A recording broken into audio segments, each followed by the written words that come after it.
नमस्कार, मेहता टॉक्स आपका स्वागत है। आज का विषय है पनामा पेपर्स लीक का मामला।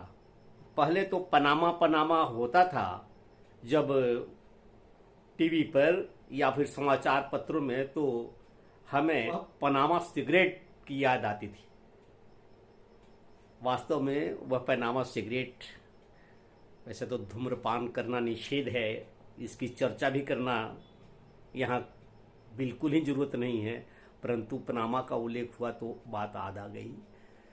तो पनामा एक सिगरेट कंपनी थी जो डालमिया ग्रुप बनाती थी और 60-70 के दशक में बेजोड़ पनामा सिगरेट की बिक्री हुआ करती थी।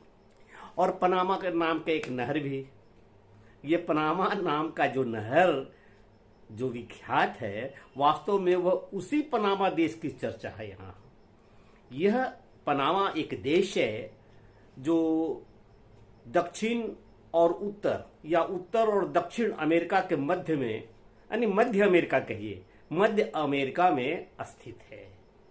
ये 2016 में पनामा पेपर्स लीक का मामला आया। पनामा पेपर्स लीक क्या है?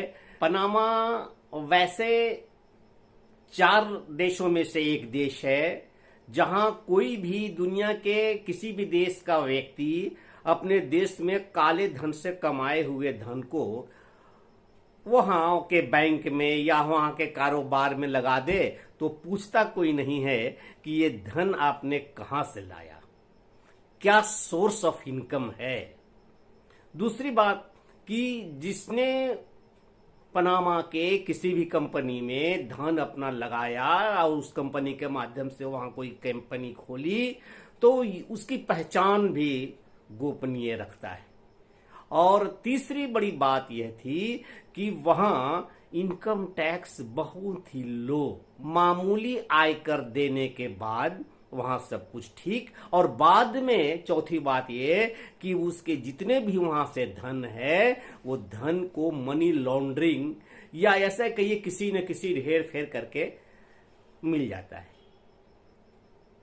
जो धन का वास्तविक मालिक है, अर्थात किसी भी देश के वैसे उनको गद्दार ही कहिए जो अपने धन में एने केने प्रकार काला धन कमाता है और उधर खपाता है। इन 4 देश ऐसे हैं जिसमें एक स्विट्जरलैंड भी है और अन्य ये 2 नक्शे पर देख लीजिए जी।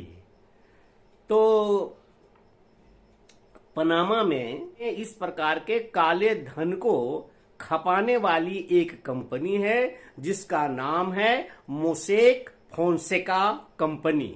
इस कंपनी के जरिए ये धन खपते हैं विभिन्न कंपनियों में, विभिन्न प्रकार के उद्योगों में, और इस कंपनी को सहयोग करने वाली भी कई सहयोगी कंपनियां हैं। पनामा पेपर लीक क्या है, पहले इसको समझा जाए।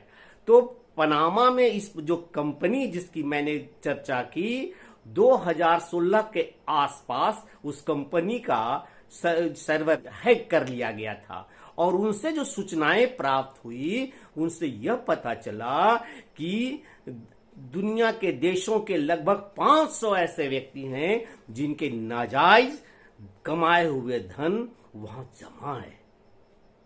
बहुत है। इसी केस में पाकिस्तान के पूर्व प्रधानमंत्री नवाज शरीफ को जाना पड़ा, उनके भी पैसे वहां जमा थे। इस देश के अनेकों लोगों के पैसे जमा थे। 2016 में जो पनामा का ये जो पेपर लीक हुआ था उसमें से अमिताभ बच्चन का भी नाम था और उनसे भी पूछताछ होने के लिए पहले क्रम में अभिषेक बच्चन से भी पूछताछ हुई है और अभी दूसरे चरण में लगभग 5.5 या 6 घंटे ऐश्वर्या बच्चन से पूछताछ हुई है।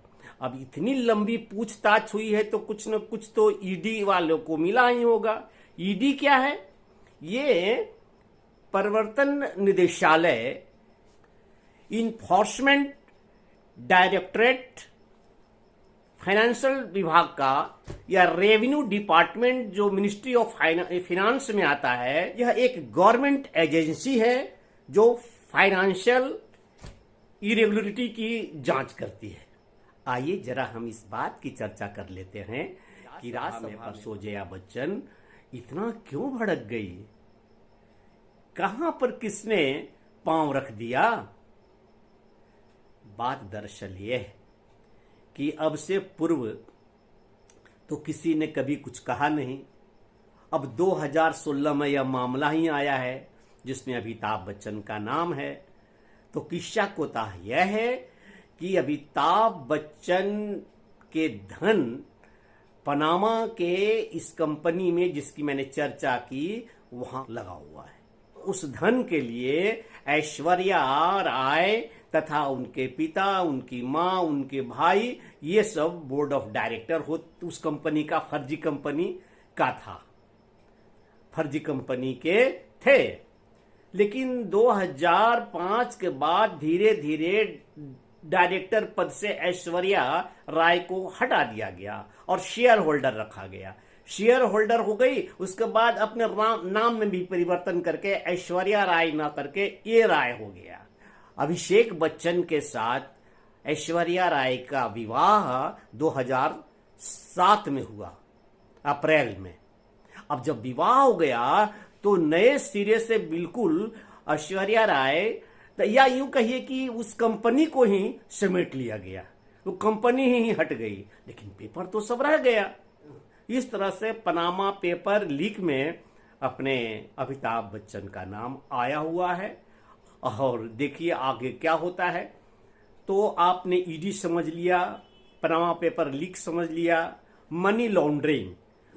मनी लॉन्ड्रिंग ये होता है वो पैसों को हेर फेर करने की प्रक्रिया, और इस हेर फेर जो करता है उसको लॉन्डरर। तो लॉन्ड्रिंग,